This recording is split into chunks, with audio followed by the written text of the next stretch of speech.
Hi everyone and welcome to today's card creation. We're going to be making a DIY glitter paste using the Wow Sparkles glitter range and the Ranger transparent gloss and the succulent banner stamp set and die. I've got a stencil there and some Copics to color in this image.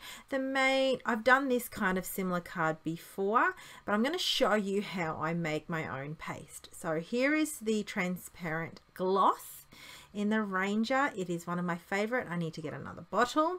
And I have got here the sparkles in glitter. Now this is just the plain glitter. This is not the embossing glitter, so therefore no heat is needed for this. So I've just got a spatula. You can see me there peeking through. I know, with this glass mat and the glare, I do apologize. So I've got my black cardstock, it's top folding. I've got my stencil here from MFT, and I've got some purple tape. Now I'm going to secure my card down, then I'm going to secure my stencil down, and then I'm going to make sure that both of them's adhered down as well. So I've got my spatula, and because I'm using the transparent gloss, it really brings the glitter to fruition. It looks beautiful, it looks extra sparkly, and it adds a really nice gleam to your card. So I'm actually not covering the whole card front. I'm actually trying to make like a rustic type of circle here. There's no real like method. I'm just spreading this on quite heavily, and then making sure that it's as even as possible, but I actually don't mind because it is a kind of like a brick texture. It didn't really worry me. Now, one tip I actually recommend you do is go and wash your stencil, you clean your mat and your spatula, and get that out of the way first, because it does dry quick and it does dry really hard and tough to get off. Okay, so I have got here Copic paper. I'm using permanent black in Altenew ink here, and I'm going to stamp away. Now I really like how crisp this image, it's because it's a detailed image. I like using this ink because it's such a crisp image, and the ink really makes and picks up all those details.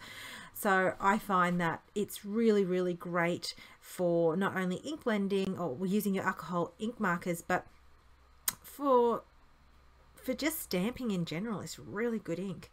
Okay, so I've got, because there's some add-on sentiments with this stamp set, I've used Thankful. It does have extra add-ons as well, so you can add a little bit of add-ons to it. And I'm just going to start colouring away here. So I start off with the traditional greens, I suppose, in doing the cactus.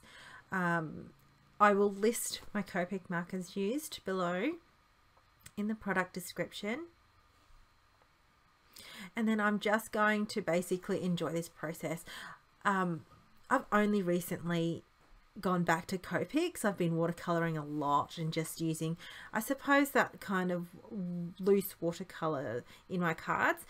But I've been really enjoying coloring with my Copics again. So I did have to dust them off and basically reorganize them in front of me, because now that they're in front of me, I think the problem is that I had them tucked away, and because I had them tucked away and they weren't in front of me, I wasn't using them. Do you have that problem? I have that problem.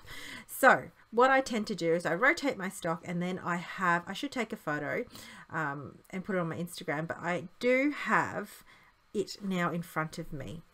So instead of having my ink stored, I've actually just slotted my Copics in front of me, and I have been using them pretty much nearly every second project. So yeah, so I suppose that's another way to have things in front of you. That way you'll use them more.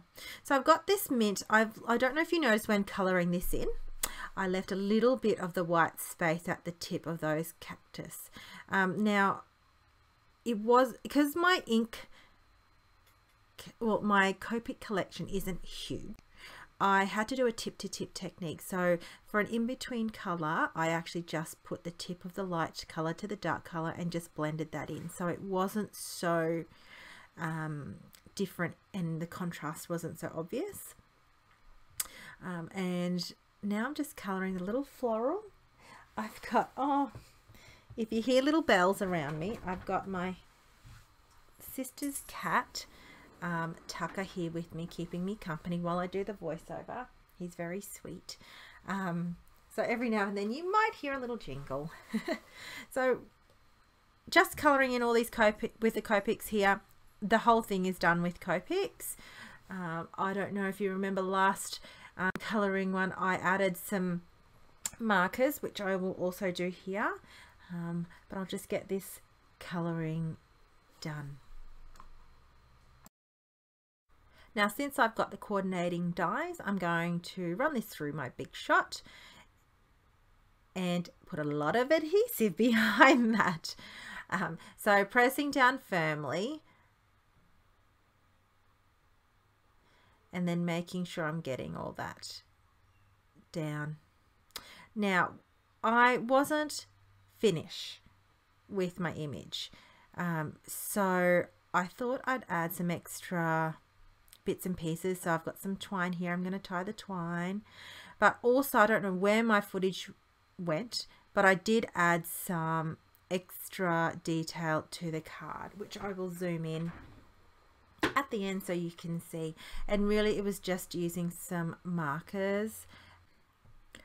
So just finishing this off, I did fiddle with that bow a little bit too much, but there is my finished card. Now I did have a white panel there on the inside, but I hope you enjoyed today's card creation, and please leave me a comment. Thank you. Bye.